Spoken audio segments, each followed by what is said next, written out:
To do a calendar invite in Google Calendar, simply click on the calendar, add your appointment time,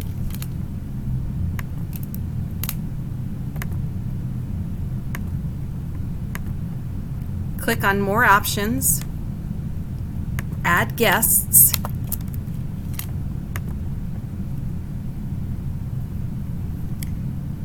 decide whether guests can modify, invite other guests, or see guest lists,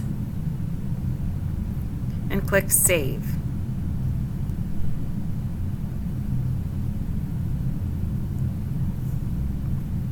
And again, click Save.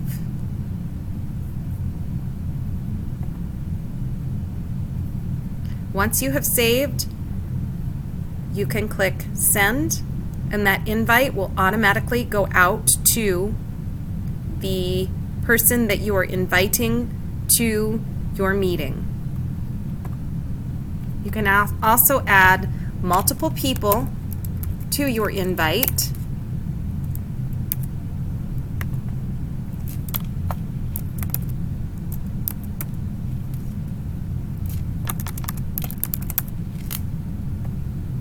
As well.